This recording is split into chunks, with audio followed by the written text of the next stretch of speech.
right, welcome back everybody. We are now on lesson 10.6, and this lesson is going to cover transformations of functions. Okay, so remember that we've already learned transformations from the equation.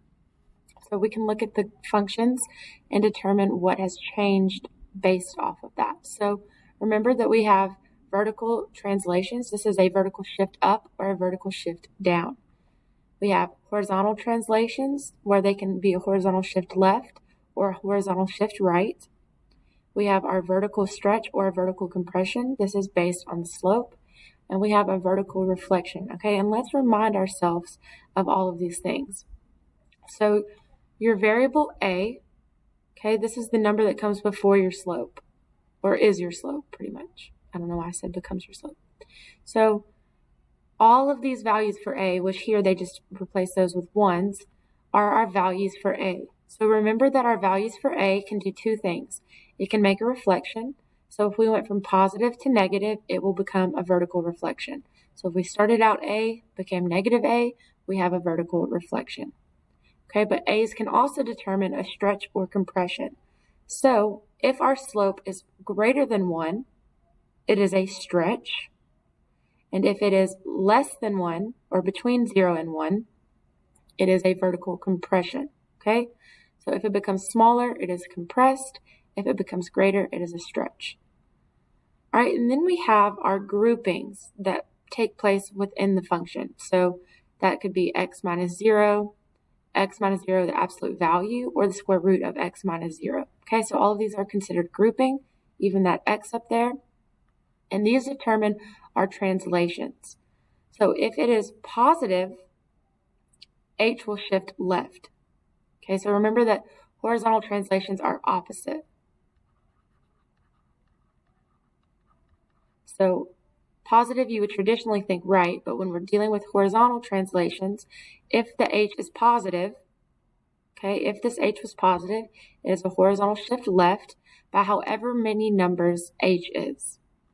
If it becomes negative, or if it is negative, it is a shift right by whatever that number is. So if it was negative 4, we would have a horizontal shift right 4. If it was positive 4, we would have a horizontal shift left 4. Okay, and then our last variable k represents our vertical translations. So whether we shift up or down. Now these are the normal. If it's positive, you shift up. And if it is negative, you shift down. So if we had positive 8, we'd have a vertical shift up 8. And if we had negative 6, we would have a vertical shift down 6. Okay, hopefully you guys remember this, but we will kind of recap. All right, so from left to right, describe the transformations from each equation. Vertical reflection, stretched or compressed, horizontal shift, vertical shift. Okay, and you can use those abbreviations. I just wanted to say it so you understand what it means. So let's start with A. So first things first, we became negative, which tells me we have a vertical reflection. Okay, then we have x plus 3. Okay, so x plus 3, oh, we have one more transformation with the slope. I didn't look at that. So we went from 1 to 2. Okay, so if we grew, that slope is now greater than 1. So that it is going to be stretched. Okay, remember up here, if it is greater than 1, it is stretched. So we also have stretched by 2.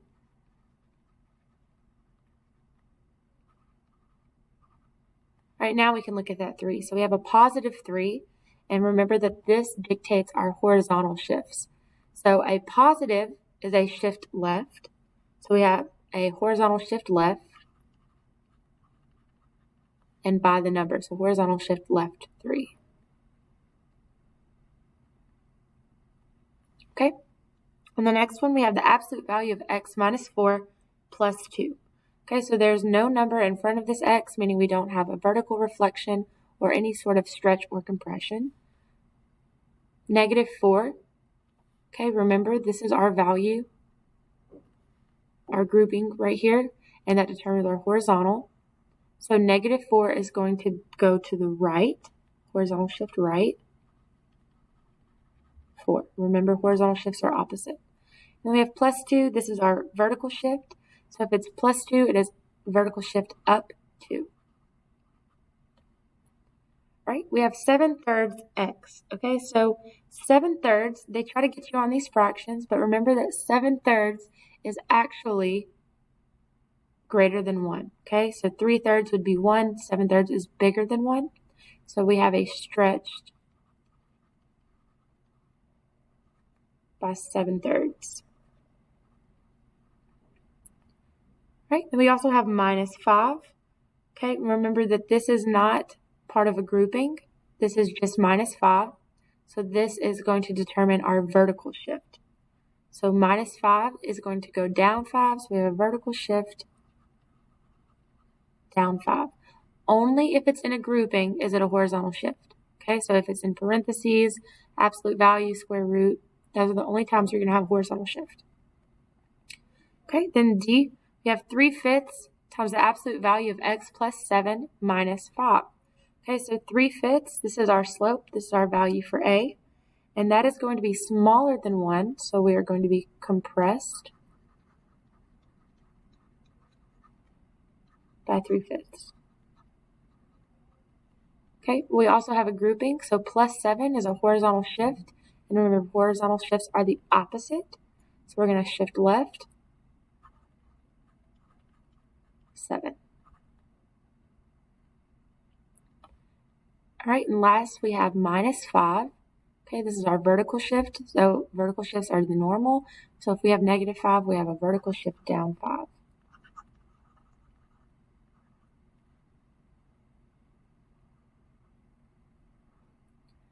All right, so recall transformations from the graph, okay? So remember we learned this. We're always starting with a vertex at 0, 0. And depending on what the graph is, we're going to have a vertical shift up or down. So if your vertex is no longer 0, 0, you had a vertical shift. Okay, so with the red, we have fx plus 3, f of x plus 3. Okay, so that is a vertical shift up 3. And here we have f of x minus 2. So notice our vertex is now at -2. We had a vertical shift down. Right, same thing with horizontal shifts. We always start at 0, 0. So if we have any kind of shift where we're no longer in 0, 0, we had a horizontal shift left or right. So on this first one, we shifted, and just think, how did we get from our vertex at 0, 0 to this point? Okay, well, we shifted left 4 times. But remember, horizontal shifts are opposite. So the left will not be -4, it will be +4. Okay, so f times x plus 4.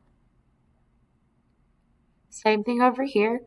We are no longer at 0, 0. We're now at 3, 0.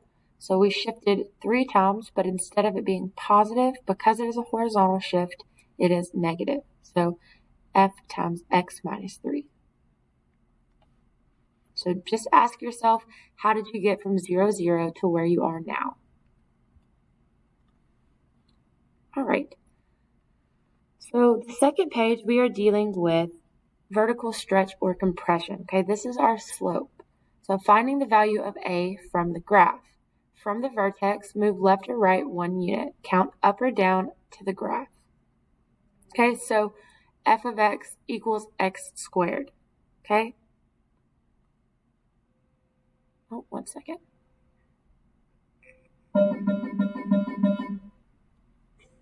For lunch, Blue Diamond.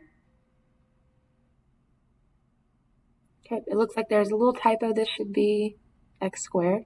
So this black dotted line is our original parent function. And we start at the vertex, and we move right or left 1 unit. Okay, so we went over 1 and up 1.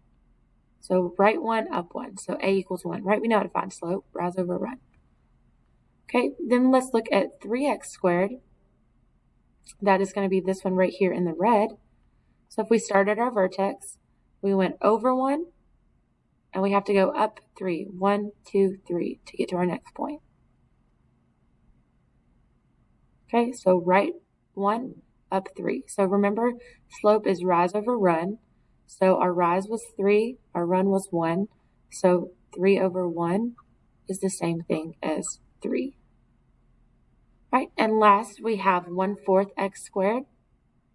So we started our vertex, 0, 0, and we go over 1. You can go right or left, but we're going to go over to the right. And then how many times do we have to go up to get a point? Okay, so notice that there's nothing else up here. So we want to find that point that's on 1. So this is about 1/4, which would make sense considering our slope is 1/4, right? It's written there. So A equals 1/4. Okay, what do you notice about this? Our slope is given to us, right? 1, A equals 1. 3, A equals 3. 1/4, A equals 1/4.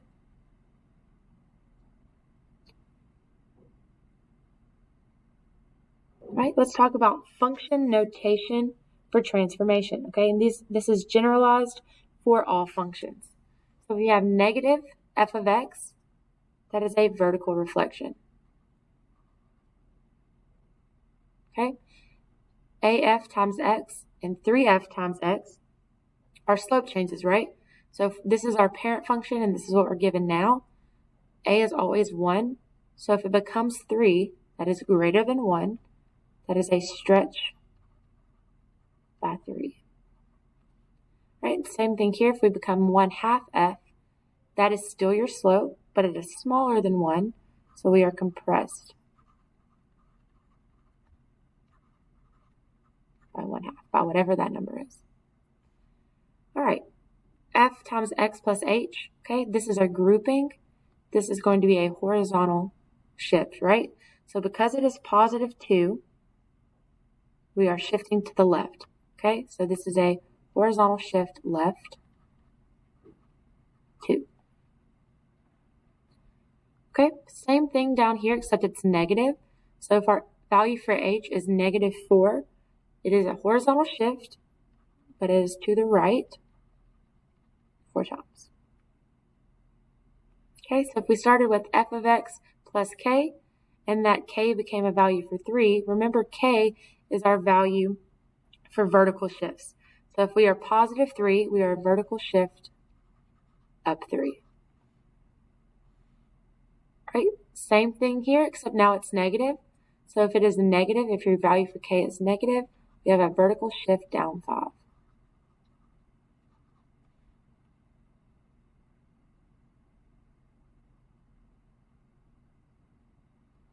All right, example 1 says to describe the transformation from function notation. Okay, so anytime you have numbers, that is a change, right? That is different from our parent function. So we have x minus 3. This is in a grouping. So if it's in that grouping, we have a horizontal shift. It's negative, which we do the opposite. So horizontal shift right 3 times. Okay. Now our f has become negative. So if that has flipped to negative, we automatically know we have a vertical reflection.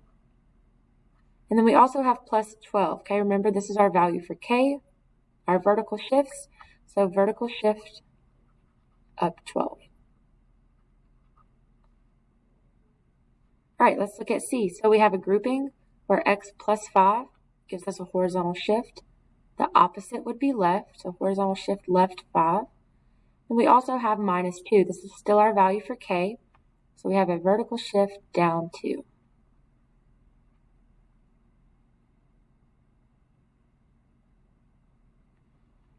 All right, let's look at D. 2f times x minus 7. So our slope has changed to 2. That is greater than 1, so it's stretched. So it's stretched by 2. And then we have minus 7. This is our value for k, so a vertical shift down 7. All right, E is negative 1/5 f times x minus 7 plus 9. So first things first, when you have that negative, automatically go ahead and write vertical reflection. Right, our slope is 1/5. This is smaller than 1, so we are going to be compressed by 1/5. We have a grouping of x minus 7. That's our horizontal shift. Negative means that we are going to shift right. And plus 9 is our vertical shift. And that is going to be up 9. Vertical shift up 9. All right. We got a lot going on in this one. So first things first, let's start out with our slope. So we have 5/3. Once again, don't let fractions confuse you. 5/3 is bigger than 1. Okay, so we are going to be stretched.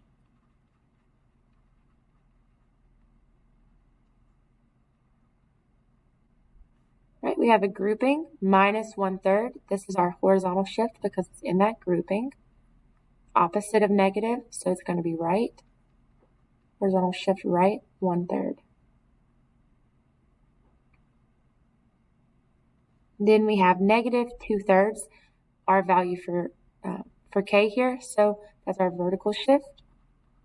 It's negative, so it is down 2/3. Hopefully this is all coming back to you guys.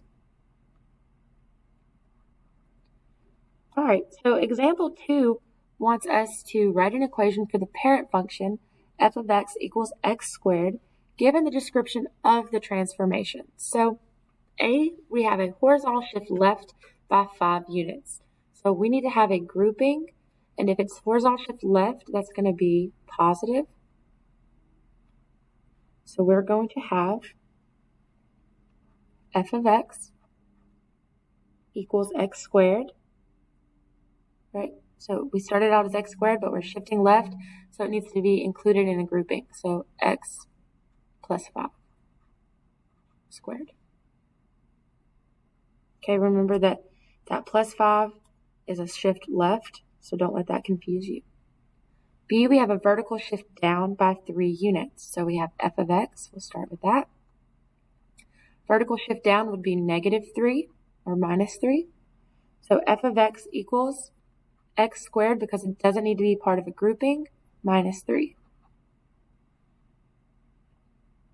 All right, for C, we have a horizontal shift right by 2 units, a vertical shift up by 7 units, and flipped, okay? So flipped here is a vertical reflection. So we can go ahead and start off by f of x, and that x is going to become negative because we flipped, but we have a horizontal shift right by 2 units, that is negative 2, and for vertical shift up by 7 is plus 7. So don't forget your horizontal shifts have to be part of that grouping with x. So we'll have x minus 2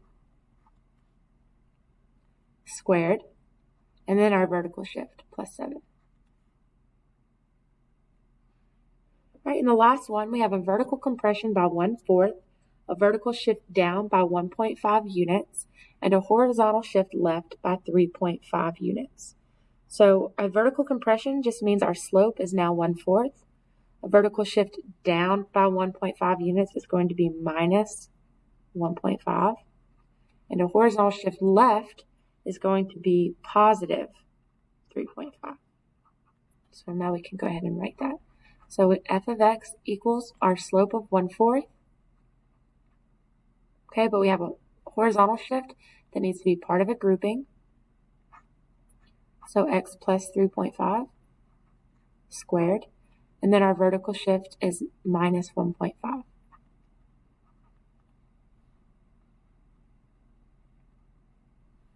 All right, so the next part is just your practice. Hopefully you guys remember this and that it kind of is coming back to you guys. But as always, if you have any questions, always reach out to your teachers. Have a good one.